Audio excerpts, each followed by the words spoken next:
Buenas tardes, es un gusto estar con ustedes. En este nuevo dinero voy a hablar de la dolarización, que será un tema que más estará sobre el tapete de aquí a que asuma el próximo gobierno el 10 de diciembre. Y que una vez asumido, seguramente puede ser que cuando tenga que tomar nuevas medidas, entre ellas monetarias, el tema de la dolarización esté en el futuro mucho más candente que en la actualidad. Lo primero que tengo para decir es que se discuta el tema de la dolarización es positivo. ¿Por qué es positivo? Porque pone en evidencia que Argentina no tiene dinero, no posee moneda. ¿Por qué? Porque el dinero de curso legal obligatorio es el peso. Y el peso solamente cumple una de las dos funciones que debería cumplir para ser considerado moneda. El peso cumple con la función esencial del dinero, que es la de ser medio general de intercambio. Pero el peso no cumple con la función fundamental derivada que debe tener el dinero, que es la de actuar como reserva de valor. En consecuencia, podríamos decir que el peso tiene la mitad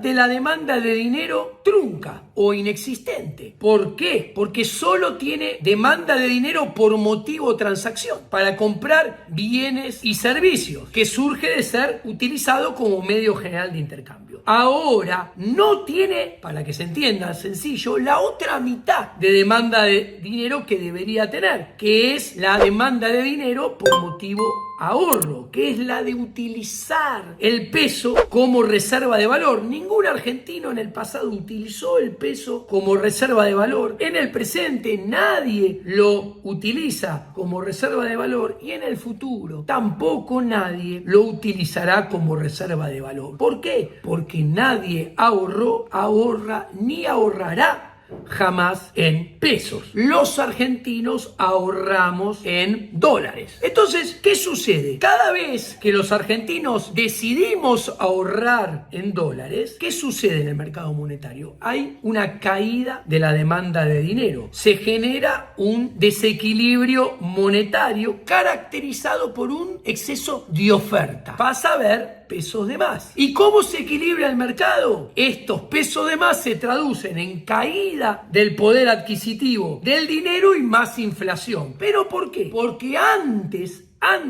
de este desequilibrio monetario, cuando decidimos ahorrar en dólares, se produce un exceso de demanda en el mercado cambiario. Este exceso de demanda en el mercado cambiario se traduce en un salto del tipo de cambio. Con lo cual, cuando los argentinos no utilizamos el peso como instrumento de ahorro, primero se genera, repito, un exceso de demanda en el mercado cambiario que hace saltar el tipo de cambio nominal, que se traduce en un salto del tipo de cambio real. Luego se materializa como una caída del poder adquisitivo del dinero en el mercado monetario, porque es un exceso de oferta en el mercado monetario y los precios de todos los bienes y servicios empiezan a correr al dólar de atrás, tratando de recuperar el terreno perdido. Y esto es lógico que así sea. ¿Por qué? Porque como nosotros ahorramos en dólares, si los agentes individuales no ajustamos nuestros precios en dólares, veríamos nuestra capacidad de ahorro mermada ante el aumento del dólar como resultado del exceso de demanda en el mercado cambiario. ¿Y esto qué significaría? Significaría menor ahorro, menor capacidad de consumo futuro, entonces menos prosperidad. Y justamente todos estos ajustes sucesivos de precios, que nunca se pueden dar al mismo tiempo, ocurren porque hay lo que se llama técnicamente convalidación monetaria. Como hay una emisión monetaria además, sobra dinero que permite que haya convalidación monetaria y los diferentes agentes económicos vayamos ajustando nuestros honorarios, nuestros sueldos, nuestros precios, tratando de hacer el catch-up del dólar que subió previamente. Entonces, la dolarización, volviendo a ella, surge como una idea que intenta subsanar este problema estructural de tener una moneda en la cual no ahorramos, porque genera estos permanentes, sistemáticos y recurrentes desequilibrios, tanto primero en el mercado cambiario como después en el mercado monetario, que se traducen en sistemáticas y recurrentes devaluaciones y procesos inflacionarios. Ahora, ¿por qué la dolarización procura solucionar este problema? Porque tiene la idea de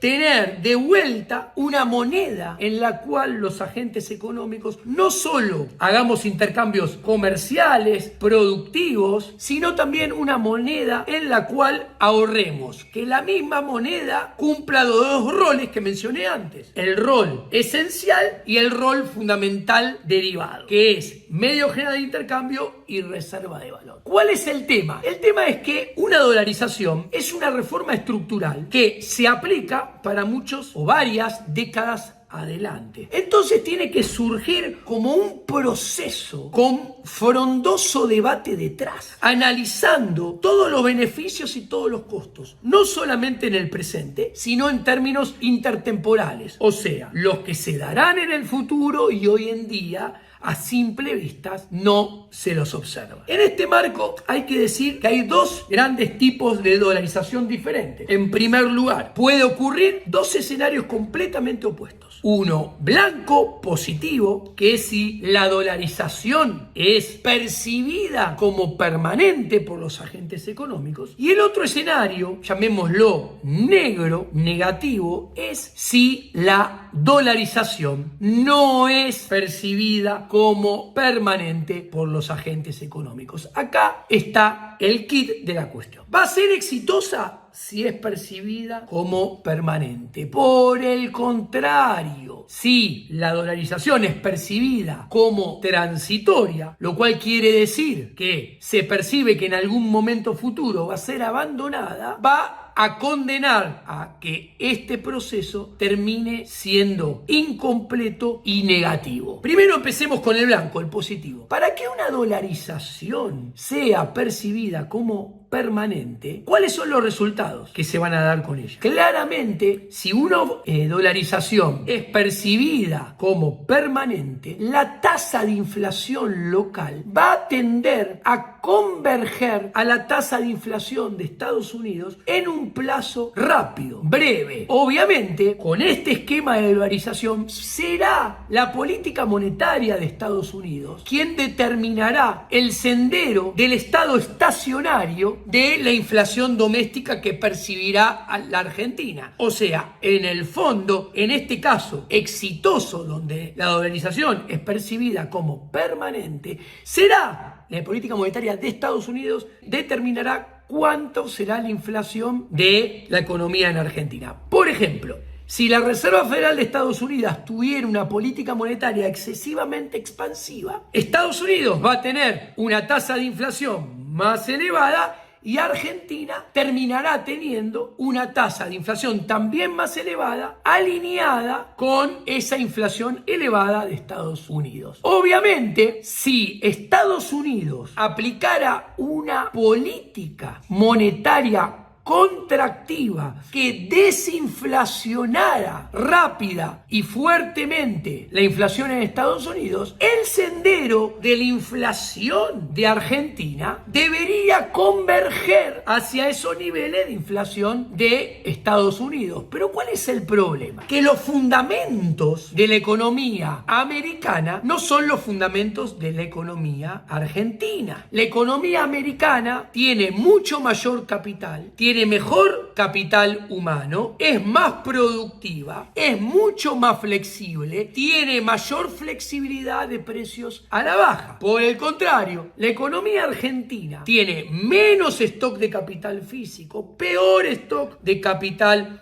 humano, es mucho menos productiva, es mucho menos flexible y tiene mucho más rigideces de precios hacia la baja. Entonces, esta falta de flexibilidad de precios a la baja nominal en Argentina, que en muchos casos es porque la propia legislación argentina, que data de muchos tiempos atrás, más los derechos adquiridos supuestamente adquiridos por normas legales previas al plan de dolarización que se estaría aplicando bajo el próximo gobierno, esto haría que el gap, la diferencia entre la inflación de Estados Unidos, que bajaría dado el proceso desinflacionario que la Reserva Federal de Estados Unidos quiere aplicar, y la inflación que realmente puede obtener Argentina, haría que este plan de dolarización en Argentina, en términos dinámicos, fuera inconsistente. Al principio, obviamente, una vez aplicada esta dolarización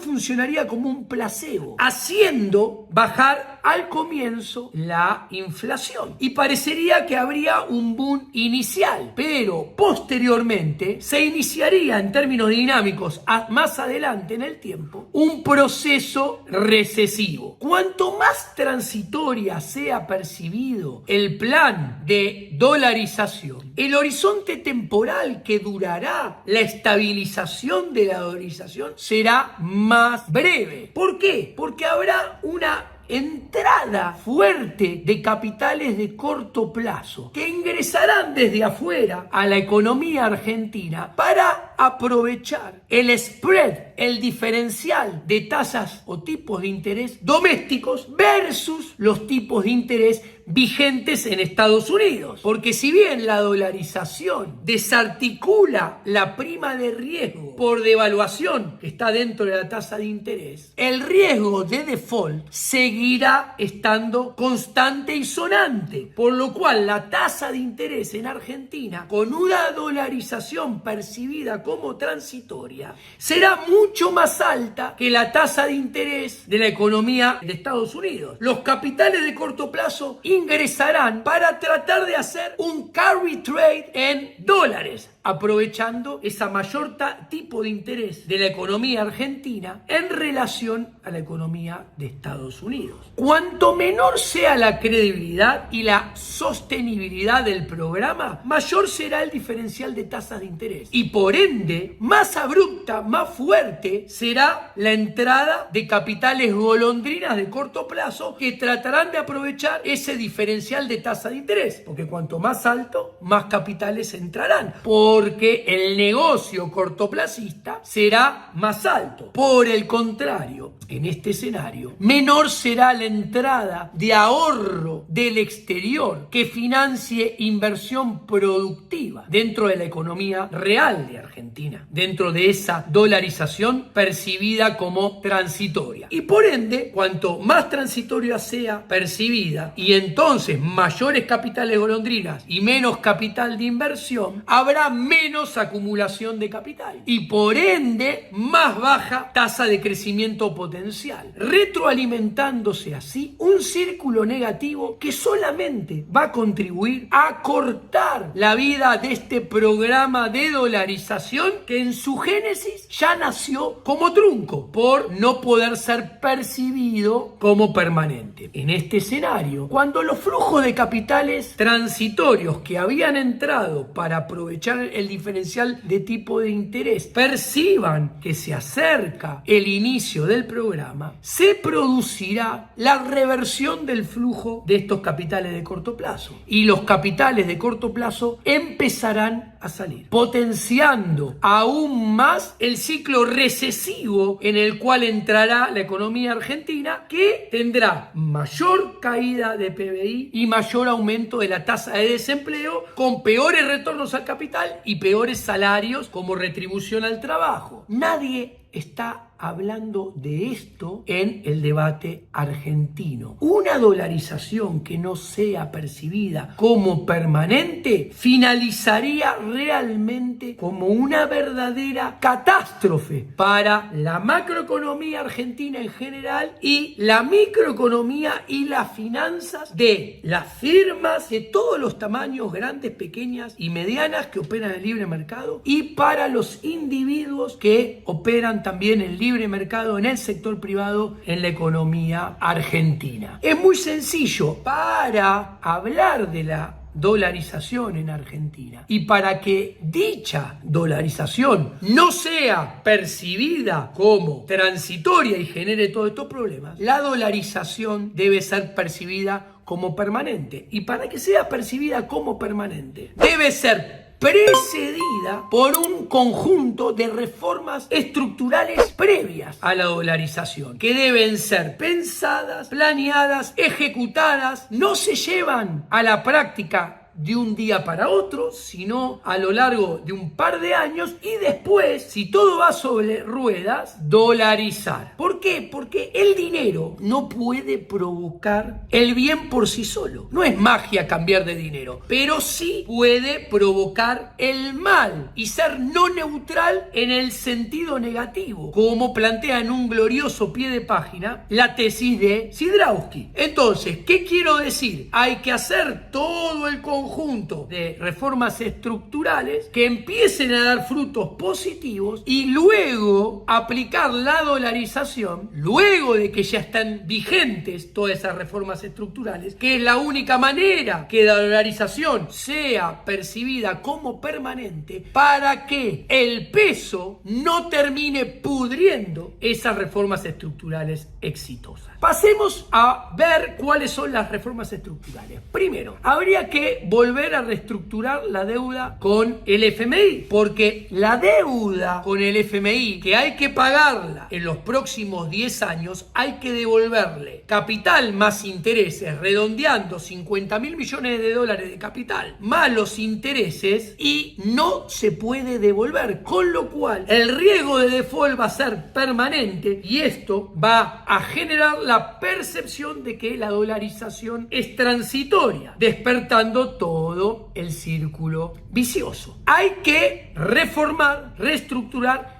la deuda con Bonistas Ley Nueva York, que tiene un monto total de 67.000 millones de dólares, 17.000 más que con el FMI, que en su 80% hay que pagarlos todos en los mismos 10 años que hay que pagar la deuda con el FMI. Ahora bien, todos los financistas te dicen, todos los países son refinanciados. Claro, pero acá tenemos 117.000 millones de dólares, que, o sea, 50.000 de la deuda con el FMI, 67.000 de la deuda con Bonista Nueva York, que todos vencen, en realidad, Bonista Nueva York el 80%, en los próximos 10 años.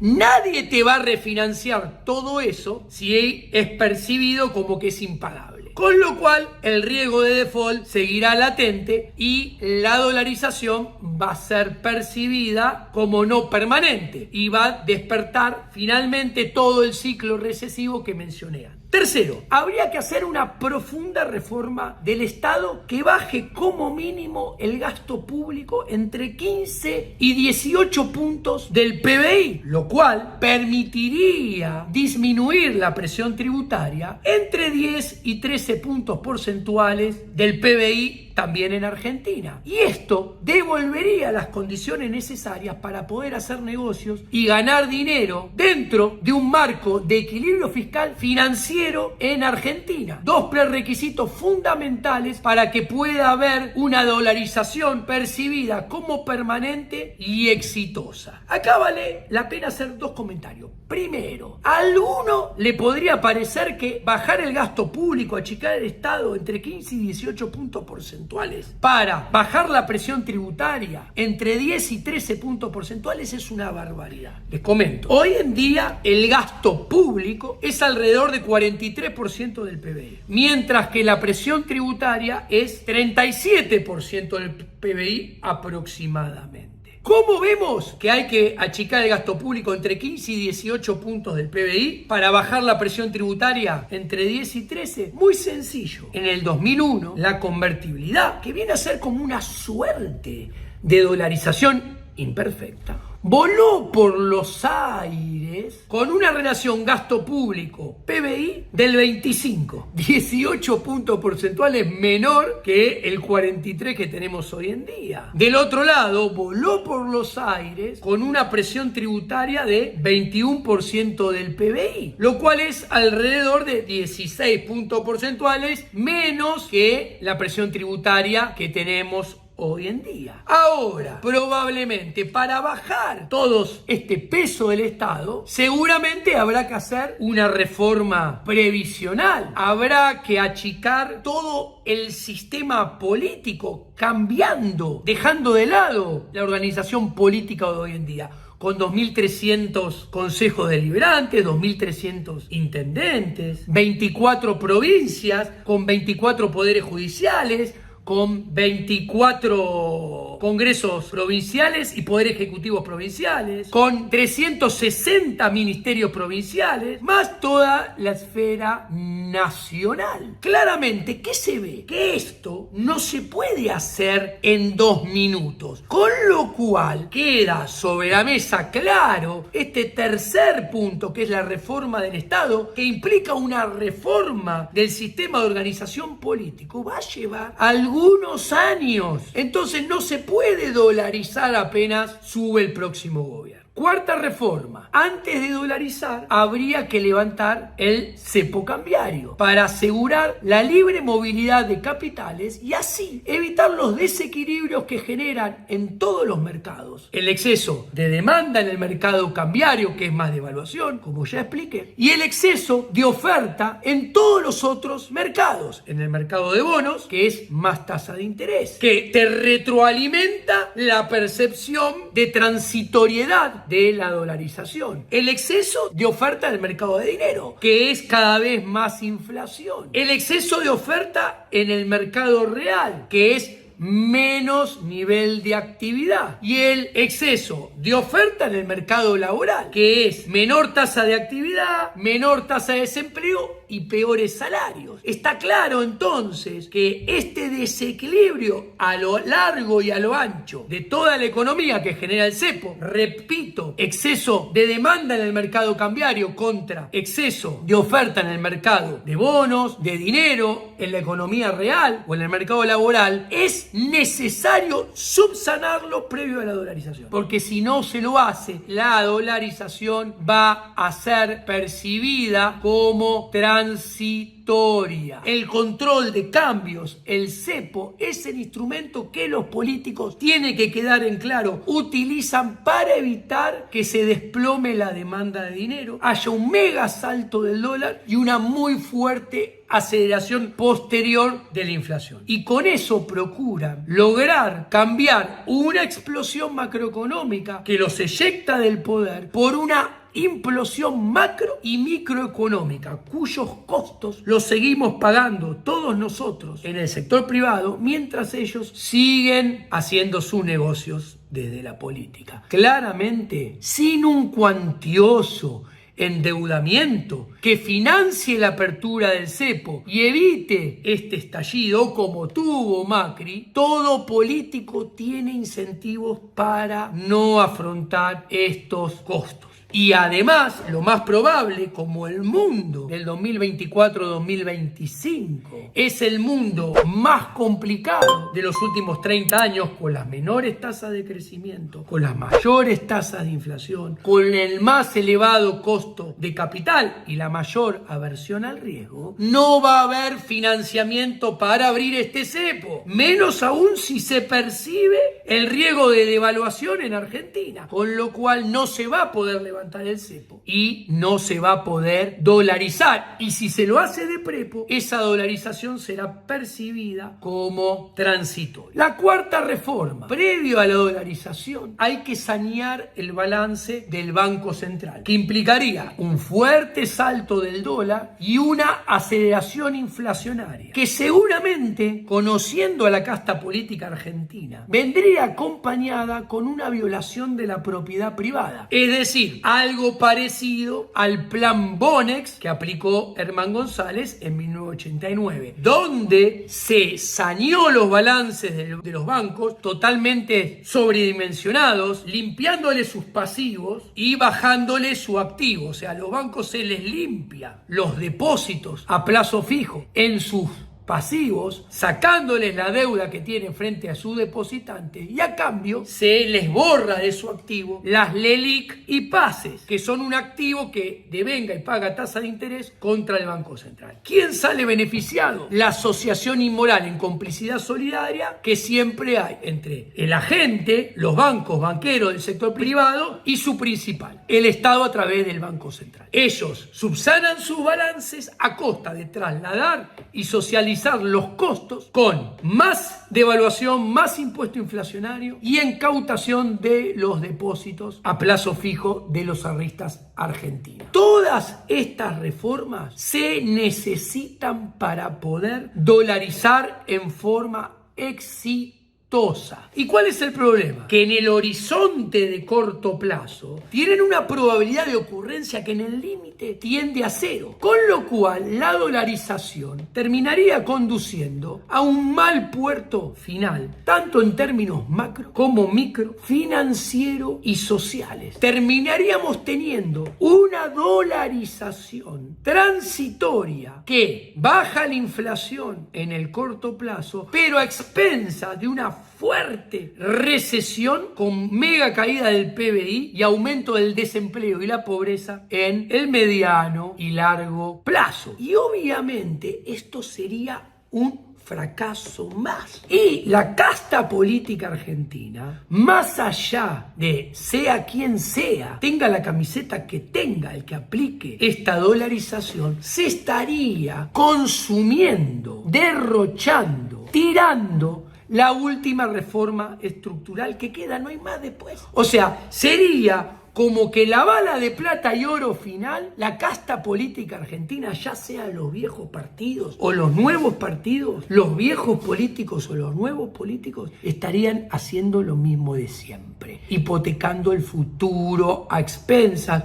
de un resultado magro en el corto. Estarían tirando la bala de plata y de oro al cielo, ¿ok? Ahora, además, como pueden ver, el tema de la dolarización es mucho más complejo a la hora de decir que no conviene dolarizar o no se puede dolarizar ya en el corto plazo. Toda esta problemática que acabo de explicar excede si el Banco Central tiene o no muchos o pocos dólares para dolarizar. Es una discusión mucho más importante esta que planteo que la cantidad de reservas que hay o no hay para dolarizar. Obviamente, ¿cuál es la diferencia? Que a mayor cantidad de reservas se dolariza a un tipo de cambio más bajo. A menor cantidad de reservas se dolariza a un tipo de cambio más elevado. Y en un mundo interrelacionado, donde los bienes intermedios, los insumos y los bienes finales y los bienes de capital en todo el mundo se tradean por ahora, y al menos por ahora, todavía al tipo de cambio, al dólar,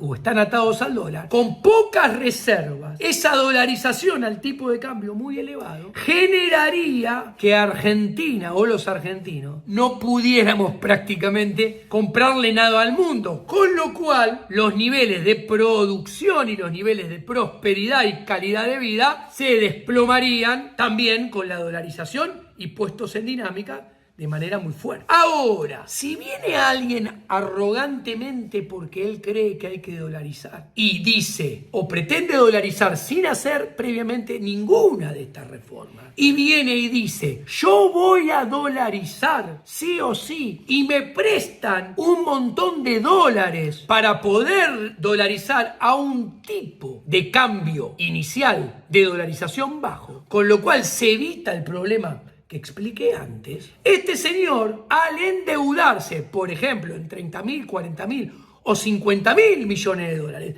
que es otra nueva deuda con el FMI, ¿qué estaría haciendo? Mayor deuda es mayores impuestos al futuro. Con lo cual estaría agrandando para dolarizar la presión tributaria puesta en dinámica hacia adelante. O sea, esta dolarización que se ejecutaría a partir de un empréstito de dólares, que no importa quién los preste, implicaría mayor presión tributaria, mayor ahogo sobre el sector sector privado hacia adelante en el mediano y largo plazo, con lo cual menor ahorro, menor acumulación de capital, menor producción y más baja tasa de crecimiento en el long run. Y como vemos, es otro desastre. Y como comentario final, y volviendo al principio, si la dolarización es una reforma para muchas décadas adelante, realmente, con ya un siglo de supremacía del dólar, con lo que está haciendo la Reserva Federal, con lo que sucede en el sistema monetario y bancario mundial, que en definitiva nadie puede asegurar que el dólar seguirá siendo la moneda más fuerte que todos quieren y todos necesitan. Y muy probablemente, puesto en dinámica, no se puede saber